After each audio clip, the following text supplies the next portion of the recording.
नमस्कार मेरे प्यारे विद्यार्थियों। आज हम सीखेंगे प्रोनाउन के कुछ जो टाइप्स बाकी रह गए थे उसके बारे में। लास्ट वीडियो में हमने प्रोनाउन के जो पर्सनल प्रोनाउन थे उनके बारे में हमने जानकारी हासिल की थी, डिटेल से उनके बारे में हमने जाना था। तो चलो शुरू करते हैं आज की क्लास। आज हम सीखेंगे प्रोनाउन से कुछ जो टाइप्स बाकी रह चुके हैं उसके बारे में। तो देख लेते हैं एक बार कौन कौन से टाइप बचे हैं। पर्सनल प्रोनाउन हमने लास्ट वीडियो में कंप्लीट कर लिए थे। अब देखते हैं interrogative pronoun, demonstrative pronoun, reflexive pronoun, relative pronoun. इसके एक मतलब इसके ना एक भाग को एक प्रकार को हम विस्तार से लेंगे। हम इनके एक भाग को विस्तार से हम समझेंगे। सबसे पहले लेते हैं हम इंट्रोगेटिव प्रोनाउन। इंट्रोगेटिव प्रोनाउन क्या होता है? जैसे कि नाम से पता चलता है इंट्रोगेटिव यानी कि प्रश्नवाचक प्रोनाउन, जिस प्रश्न पूछने में जो काम लिए जाते हैं वो कहलाते हैं हमारे इंट्रोगेटिव प्रोनाउन। यानी कौन कौन से होते हैं? Who, whom, which, what, whoever, whomever, which, where, what, where। इनका जो उपयोग है वो थोड़ा कम ही होता है, लेकिन इनका उपयोग सबसे ज्यादा किया जाता है। ठीक है। और हाँ, अभी हमें ये समझना है कि हु, जिस प्रकार मैं आपको समझूं, हु आर यू, आप कौन है। तो जो आप कौन है, आप कौन है, कौन की जगह जो हमने हु का प्रयोग किया, ये क्या है? प्रोनाउन है। क्योंकि अगर वहां कौन नहीं आता तो किसी का नाम आता। ठीक है। हमें इतना ही समझना है क्योंकि इसके बारे में डिटेल से मैं समझाऊंगा, क्योंकि एक बड़ा टॉपिक है। इससे हमारा चाहे कॉम्पिटिटिव एग्जाम हो, चाहे स्कूल का जो वैसे एग्जाम हो, कोई भी एग्जाम हो, हमें क्या है बहुत सारे सवाल इसके आते हैं। ठीक है। तो एक बार क्या करेंगे, इसको डिटेल समझेंगे। एक बार अगले वाला देख लेते हैं। ठीक है। इसको यही छोड़ देंगे। Demonstrative pronoun. देखो डेमोन्स्ट्रेटिव प्रोनाउन क्या होता है? This, that, this, those. और मुझे लग रहा है कि आपको मैंने पढ़ा रखा है। जो शुरुआत की जो फर्स्ट डे की मेरी क्लास है वो जाके आप एक बार देख लीजिए। इनके बारे में मैंने डिटेल से बता रखा है कि डेमोन्स्ट्रेटिव प्रोनाउन क्या, इनका प्रयोग कब करते हैं, कैसे करते हैं, मैंने बता रखा है। ठीक है। मोटे मोटे तौर पर मैं आपको वापस बता देता हूँ एक बार। जिसने वो वीडियो नहीं देखी तो जाके एक बार फर्स्ट वाली मेरी वीडियो देख लें, उसमें मैंने डिटेल से इनके बारे में बताया है। चलो देखो, इसका मतलब होता है, ये इसकी ध्वनि निकलती हिंदी में या मैं अगर ये सेंटेंस लिखता हूँ, दिस इज माई कैट। ठीक है, दिस इज माई कैट। इसका मतलब ये मेरी मिली। ठीक है। दिस, अगर यहाँ मिली का मैं कुछ नाम रख देता तो वो प्रोनाउन नहीं होता बल्कि नाउन होता था। लेकिन मैंने नाम की जगह दिस का प्रयोग कर लिया तो ये क्या हो गया? प्रोनाउन हो गया। आगे बात समझ में, तो मैं समझ में आ गया कि एक नाउन जहां जहां नाम हट रहा है वहां जो वर्ड हम यूज कर रहे हैं वो प्रोनाउन है। ये तो बात में समझ में आ गई। लेकिन दिस, दैट, दिस, दोज का प्रयोग कैसे करते हैं तो मैंने वो उस वीडियो में, जो मेरे फर्स्ट का वीडियो है, उसमें मैंने बता रखा है कि किस प्रकार से दिस, दैट और दिस, दोज का प्रयोग करते हैं। एक बार मोटे मोटे तौर पर मैं आपको वापस बता देता हूँ। दिस और दैट यानी सिंगुलर के लिए क्या करते हैं? सिंगुलर के लिए हम क्या करते हैं? नजदीक वस्तु के लिए दिस का प्रयोग करते हैं, दूर की वस्तु के लिए दैट का प्रयोग करते हैं। बहुवचन में, प्लूरल में क्या करते हैं? हम पास की वस्तु के लिए दिस का प्रयोग करते हैं, दूर की वस्तु के लिए दोज का प्रयोग करते हैं। आगे बात समझ में आपको, सच का प्रयोग भी हम करते हैं। ठीक है। चलो, ये हो गया हमारा डेमोन्स्ट्रेटिव प्रोनाउन। तो इसकी ये हमें समझने की आवश्यकता नहीं, बल्कि फर्स्ट मैंने बता रखा है डिटेल्स। अगला देखते हैं रिफ्लेक्सिव प्रोनाउन। ये कुछ नहीं होता है, बिल्कुल सरल विद्यार्थी। रिफ्लेक्सिव प्रोनाउन अगर आपने ध्यान दिया होगा तो मैंने पर्सनल प्रोनाउन आपको जो पढ़ाए होंगे तो उसमें आई, मी, माई नहीं पढ़ाया होगा। मैंने आई का मी बनता, माई बनता, जो ऑब्जेक्टिव लेके सब्जेक्टिव और तीन जो केसेस बताए थे मैंने आपको, एक तो सब्जेक्टिव, ऑब्जेक्टिव और एक पैसिव। ठीक है। उसके बाद चौथा होता है वो यही होता है, चौथा जो रूप होता है वो यही होता है। किस प्रकार? अगर मैं कह दूं कि माई सेल्फ का मतलब क्या होता है? मेरे खुद के लिए। जब भी मैं खुद का वर्ड प्रयोग करूंगा कि ये काम मैं खुद करूंगा, या ये काम मेरा खुद का है, ये मेरा खुद का है, तो खुद का जब मैं वर्ड प्रयोग करूंगा तो खुद के लिए क्या आ जाएगा? माई सेल्फ आ जाएगा। माई के साथ क्या जुड़ जाएगा?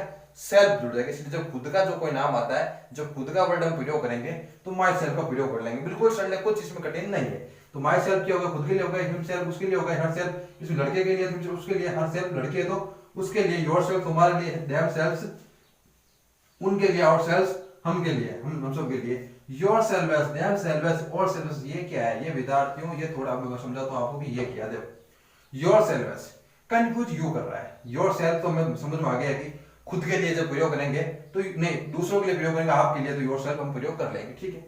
तो योर सेल्फ कब काम आएगा? क्योंकि जब यू जो क्या है, प्लूरल है दोस्तों। काफी कहते हैं सिंगुलर है, सिंगुलर नहीं बल्कि प्लूरल है। मैं आपको समझाता हूं। जिस प्रकार मुझे किसी दूसरा व्यक्ति मेरे पास खड़ा होगा, उसे मुझे कहना होगा, आप हिंदी क्या कहते हैं? आप ही संबोधित करते हैं तो इंग्लिश में कहते हैं यू। अब यू, अब चाहे वो व्यक्ति एक खड़ा हो चाहे 5 व्यक्ति खड़े हो, मैं उसको क्या बोलूंगा? मैं यू ही बोलूंगा। तो आगे बात समझ में, वो यू अब जब प्लूरल होता है, सिंगुलर नहीं होता, यानी कि दोनों के लिए उपयोग लेते हैं, प्लूरल के लिए उपयोग लेते हैं, सिंगुलर के लिए उपयोग लेते हैं, लेकिन इसको क्या है, प्लूरल में ही कंसल्ट करते हैं। आगे बात समझ में आपको? तो इसीलिए क्या करते हैं, जब एक ही बात होगी खुद की, जब मैं खुद का वर्ड प्रयोग करूंगा और एक ही बात करूंगा मेरी खुद की, तो मैं लगाऊंगा क्या, योरसेल्फ। लेकिन जब एक से अधिक की बात करूंगा तो मैं लगा दूंगा योरसेल्फ। अब आगे आता है देमसेल्वेस। देखो इसका छोटा सा मैं आपको दूर कर देता हूं। पहले पहले क्या होता था कि यह नहीं होता था, सिर्फ देमसेल्वेस होता था, ठीक है। लेकिन अब क्या करने लगे, देम का कभी कभी सिंगुलर में भी प्रयोग करने लगे। ये हाई लेवल दूसरी जगह की बात है, ये जो बात है एडवांस लेवल की बात है, आपको समझने की आवश्यकता नहीं है यहाँ पे बिल्कुल भी। आपको यही समझना है कि इन दोनों का प्रयोग कब कब होता है, मैं आपको समझा दूं इस बारे में, ठीक है। देम सेल्वेस वही बात एक से अधिक लोगों के लिए, और सेल्वेस, और सेल्वेस का उपयोग करेंगे और सेल्फ जब ये ग्रुप की बात होगी, यानी कि जब ग्रुप की बात करते हैं, एक ही ग्रुप की बात करते हैं और सेल्फ करते हैं, लेकिन जब एक से अधिक ग्रुप की बात होती है तो हम क्या करते हैं, और सेल्वेस की बात करते हैं। आगे बात समझ में आपको बिल्कुल सडनली कुछ नहीं करना है, आगे देखेंगे। चलो रिलेटिव प्रोनाउन दोस्तों बहुत ही बेस्ट टॉपिक है ये दोनों, एक तो ये इंटरोगेटिव प्रोनाउन है और रिलेटिव प्रोनाउन। अब हम देख लेते हैं इंटरोगेटिव प्रोनाउन के बारे में, ठीक है। इंटरोगेटिव प्रोनाउन जिसे कहते हैं डब्ल्यूएच फैमिली भी कहते हैं, ठीक है। हमने सारे टेस्ट दिए के लिए प्रोनाउन के, बस एक ये इंटरोगेटिव बचा और रिलेटिव बचा चाहिए, ठीक है। इंटरोगेटिव इस वीडियो में कवर करेंगे और जो रिलेटिव प्रोनाउन हमारा बच्चा अगले वीडियो में कवर करेंगे, क्योंकि दोनों बड़े महत्वपूर्ण है और एग्जाम बेस्ड की दृष्टि से मैंने इनको तैयार किया, ठीक है। चलो शुरू करते हैं।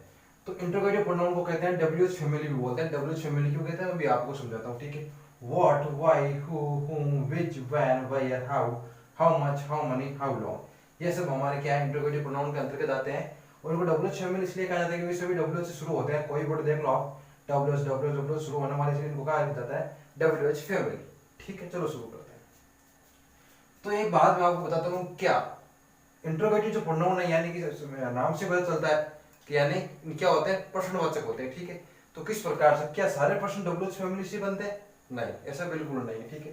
सारे जो प्रश्न हुए हैं वो डब्ल्यूएच फैमिली से नहीं बनते हैं, बल्कि कुछ हेल्पिंग वर्ड से बनते हैं। मॉडल एक्चुअली जो हमारे वर्ब होती है उससे भी बनते हैं। मैं आपको उदाहरण के माध्यम से समझाता हूँ, ठीक है। एक हमारा पहला उदाहरण है, एग्जाम्पल देख लेते हैं हम। क्या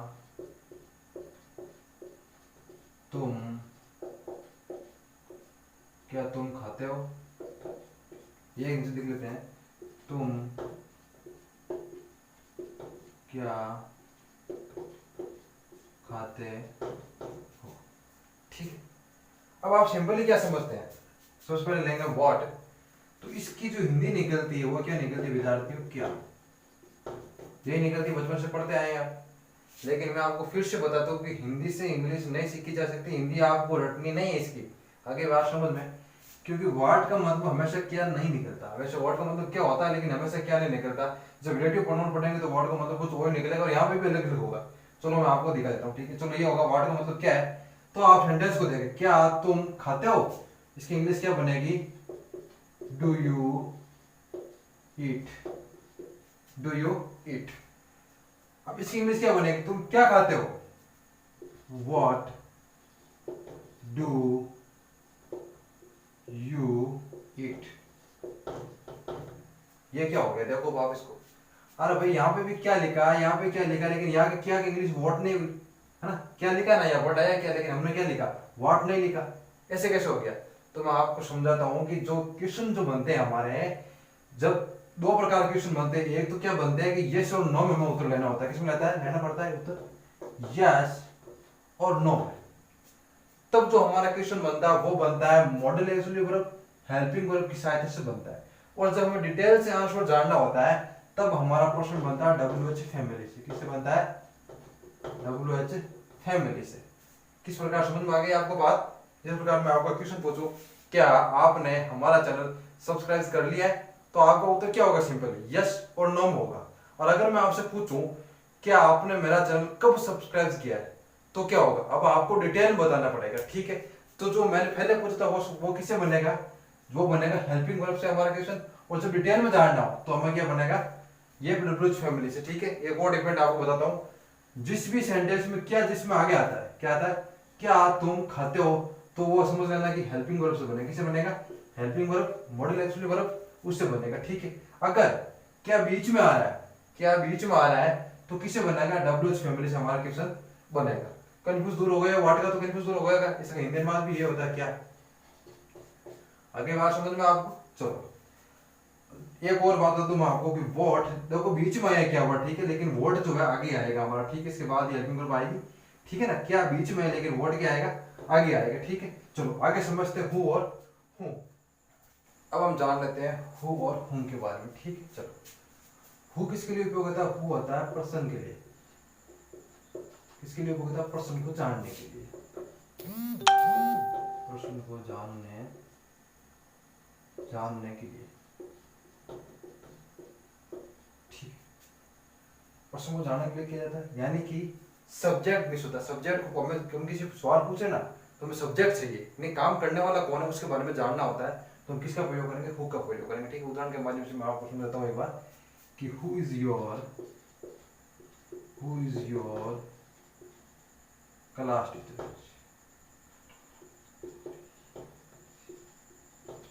who is your class teacher, यानी कि तुम्हारा क्लास टीचर कौन है, किसके बारे में जानना चाहते हैं हम, सब्जेक्ट के बारे में जानना चाहते हैं, किसके बारे में जानना चाहते हैं, सब्जेक्ट के बारे में जानना चाहते हैं, इसलिए हमने यहाँ पे हु लगाया, तो हमारा क्या होगा, ये प्रोनाउन हो गया, डब्ल्यू फैमिली जो इंट्रोगेटिव प्रोनाउन है ना हु, ये हो गया, ठीक है। Who is your class teacher, यानी कि जो पर्सन को जानना चाहिए, कौन से पर्सन को जानना चाहिए, जो सब्जेक्ट में से, यानी कि सब्जेक्ट के बारे में जानना है, तो हम किसका प्रयोग करेंगे, हु का प्रयोग करेंगे, ठीक है। अब हुम का प्रयोग कब करेंगे, हुम का प्रयोग करेंगे ऑब्जेक्ट की जगह,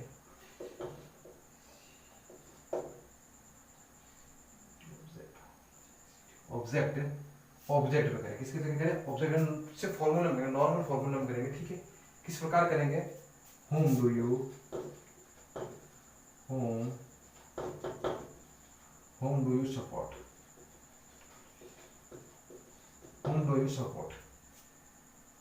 you support, जो तुम्हें सपोर्ट करता है, यानी कि जो सपोर्ट करता है, यानी कि बात किस पे हो रही है, बात किस पे हो रही है, ऑब्जेक्ट पे हो रही है, किस पे हो रही है, ऑब्जेक्ट पे हो रही है, ऑब्जेक्ट को जानना है, तब हम किसका प्रयोग करते हैं, whom का प्रयोग करते हैं, ठीक है। तो आपको कंफ्यूज दूर हो गया कि पर्सन को जानने के लिए किसका प्रयोग करते हैं, हु का प्रयोग करते हैं, यानी कि सब्जेक्ट को जानने के लिए, और whom का प्रयोग करते हैं हम ऑब्जेक्ट को जानने के लिए। आगे बात समझ में, तो आगे मैं आपको इसमें लेटेस्ट वो क्या है कि मॉडर्न इंग्लिश की बात करें, मॉडर्न अगर इंग्लिश की बात करें, अगर मॉडर्न इंग्लिश की बात करें, तो जब हम स्पोकन यानी स्पोकन इंग्लिश में जब इसको इंग्लिश बोलते हैं, उसमें क्या करते हैं, चाहे ऑब्जेक्ट हो चाहे सब्जेक्ट हो, हु का ही प्रयोग करते हैं, इसका प्रयोग करते हैं, हु का ही प्रयोग करते हैं। लेकिन कॉम्पिटिटिव एग्जाम जो होता है बेस्ट है, उसके अनुसार मैंने तैयार किया है, उसके जगह क्या करते हैं, ऑब्जेक्ट को ऑब्जेक्ट की तरह प्रयोग करते हैं, ऑब्जेक्ट को सब्जेक्ट की तरह प्रयोग करते हैं। लेकिन मॉडर्न इंग्लिश में बोलने के लिए क्या करते हैं, इसको नहीं बोलते बल्कि इसकी जगह भी किसका प्रयोग करते हैं, हु का ही प्रयोग करते हैं, ठीक है। मुझे लग रहा है कि आपके सारे कंफ्यूज क्लियर हो गए। अब हम आगे बढ़ते हैं, ठीक है। अब हम देख लेते हैं वाई और वेयर के बारे में, ठीक है। वाई कहाँ पे यूज होता है भाई, यूज टू आस्क अबाउट, यानी किसके बारे में जानने के लिए, रीजन के बारे में जानने के लिए, इसका मतलब होता है रीजन को जानना है, कारण जो होता है उसको जानने के लिए इसका प्रयोग किया जाता है केसेस में, ठीक है। ऐसे केसेस में प्रयोग किया जाता है जिसमें रीजन को जाना जाता है। उदाहरण के माध्यम से समझ लेते हैं एक बार, वाई इज ही क्राइंग,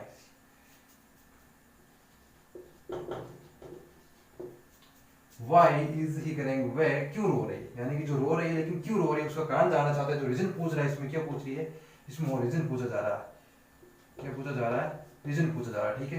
तो ये हमारा कौन सा हो गया, इंटरप्रेट जो प्रोनाउन है वाई, ये क्या हो गया, रीजन जानने के लिए हम इसका प्रयोग करते हैं, इस इंटरप्रेटिव प्रोनाउन का प्रयोग कब करते हैं, रीजन जानने के लिए, ठीक है। दूसरा है हमारा where, use to ask about, यानी किसके बारे में जानने के लिए प्रयोग होता है, वेयर प्लेस, यानी प्लेस यानी कि जगह के बारे में जानने, किसी जगह के बारे में जानना हो तो हम इसका प्रयोग करते हैं। इसको उदाहरण के माध्यम से समझ लेते हैं एक बार, इसको उदाहरण के माध्यम से एक बार देख लेते हैं हम,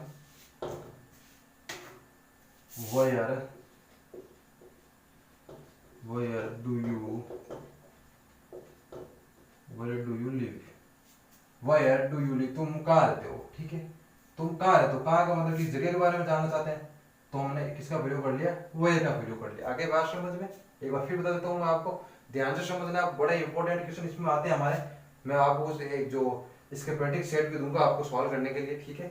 वाई का प्रयोग कब करते हैं, यूज टू आस्क अबाउट, यानी कि रीजन जानने के लिए हम वाई का प्रयोग करते हैं। वाई इज क्राइंग, यानी कि क्यों रो रही है, वो क्यों रो रही है, इसमें कारण जानना चाहते हैं तो किसका प्रयोग करेंगे, वाई का प्रयोग करेंगे। वाई का प्रयोग कब करते हैं, जगह के जानने के लिए, use to ask about place यानी कि जगह के बारे में जानने के लिए करते हैं।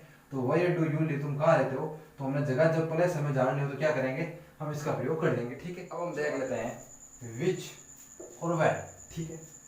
विच का प्रयोग कब करते हैं? Use to ask about choice के लिए। किसके लिए करते हैं? चॉइस के लिए करते हैं, ठीक है। किस प्रकार एग्जाम्पल देख लेते हैं। Which one do you choose, left और राइट। तुम क्या करो, डांस चुन लो, या तो लेफ्ट चुन लो या राइट चुन लो। यानी कि जो हम चुनते हैं, हमारे चूज करते हैं चीजों को, वो उसके लिए कब करें? उसके लिए विच का प्रयोग करेंगे, ठीक है। जब चीजों को चूज करेंगे तो क्या करेंगे? उसके लिए विच का प्रयोग करेंगे, ठीक। और व्हेन का प्रयोग कब करेंगे भाई? Use to ask about time के लिए। किसके लिए करेंगे? टाइम जानने, जब टाइम की बात होगी तो उसके लिए किसका प्रयोग करेंगे? व्हेन का प्रयोग करेंगे। उसका उदाहरण देता हूं मैं आपको। when will the start meeting, when will the meeting start,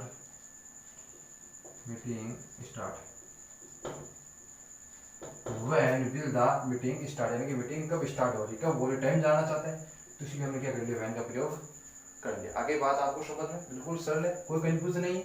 विच का प्रयोग इसके लिए करते हैं, चॉइस जानने की चीजों को प्रयोग करते हैं, चीजों को चूज करने के लिए।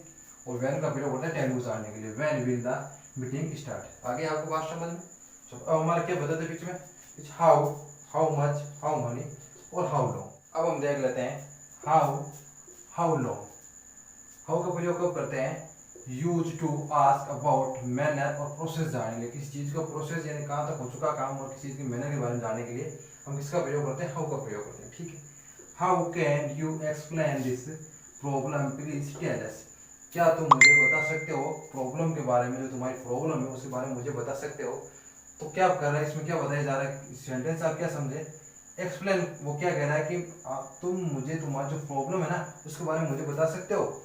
तो क्या कर रहा है? जो प्रोसेस है ना, प्रोसेस हो रहा है किसी प्रॉब्लम के बारे में तो बताया जा रहा है। जो प्रोसेस दिखाया जा रहा है ना, इसमें क्या दिखाया जा रहा है? प्रोसेस दिखाया जा रहा है, ठीक है। तो वो क्या होगा? हमारा हाउ का प्रयोग कब करेंगे? एक तो मैनुअल के लिए करेंगे, प्रोसेस के लिए, ठीक है।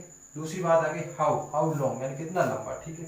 एग्जांपल देख लेते हैं। How long do I have to wait for the next bus. मुझे और कितना लंबा इंतजार करना पड़ेगा अगली बस के लिए, ठीक है। अगली बस के लिए और कितना लंबा इंतजार करना पड़ेगा। जब भी लंबाई की बात होगी तो हाउ लॉन्ग का प्रयोग करेंगे, ठीक है। लंबे समय के लिए और कुछ भी लंबा हो सके उसके लिए भी हाउ लॉन्ग का प्रयोग करेंगे। आपको समझ में आएगा हाउ क्या होता है, हाउ लॉन्ग क्या होता है। एक बात बिल्कुल सिंपल है, क्या है? बिल्कुल सिंपल है, फिर समझाता हूँ आपको। यूज टू आस्क अबाउट यानी कि मैनर के लिए और प्रोसेस के लिए, जो काम चल रहा है प्रोसेस में, जो मैनर के लिए, ठीक है। How can you explain this problem, please tell us process, यानी कि तुम्हारा जो प्रॉब्लम है मुझे उसके बारे में बताओ, हाँ एक्सप्लेन करो, मुझे बताओ, ठीक है। तो हमने कर लिया हाउ का प्रयोग। हाउ लॉन्ग का प्रयोग होता है लंबे टाइम के लिए, लंबे समय के लिए। How long do I have to wait for the next bus, मुझे और कितना लंबा इंतजार करना पड़ेगा अगली बस के लिए। तो आगे बात समझ में आपको, हाउ लॉन्ग का प्रयोग कब करते हैं, हाउ का प्रयोग कब करते हैं। अब सब हमने देख लिया, बाकी बचे हमारे लिए हाउ मनी और हाउ मच। बिल्कुल सरल है हाउ मनी और हाउ मच। अभी आपको समझाता हूं मैं।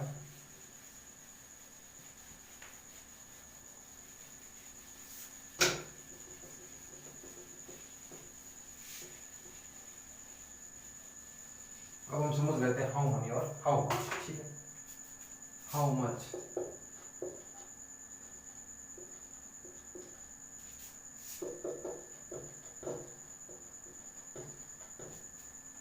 पहले बता दो इसके बारे में बताने से पहले कि जिसने मेरी नाउन, जो नाउन की डिटेल से मैंने वीडियो बना रखी है, उपनाम लेकर नाउन डिटेल्स, नाउन को डिटेल के बारे में जिस वीडियो के बारे में बता रखा है उस वीडियो में मैंने हाउ मच और हाउ मनी के बारे में एकदम अच्छे ढंग से एक्सप्लेन किया, ठीक है। उसको जाके एक बार आप देख लेना तो आप कभी गड़बड़ नहीं होंगे, इसमें कभी भी आप गलती नहीं करेंगे इनको समझने में, ठीक है। मोटे मोटे तौर पर मैं आपको वापस बता देता हूँ, वहां पर मैंने डिटेल से बताया उसके बारे में, ठीक है।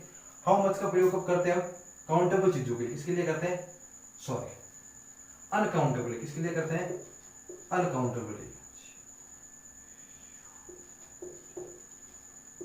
हाउ मच का प्रयोग करते हैं अनकाउंटेबल नाउन के लिए, जिसको गिना नहीं जा सके। क्या कहते हैं? इसको गिना ना जा सके, नहीं जा सके, ठीक है। कौन कौन से होते हैं?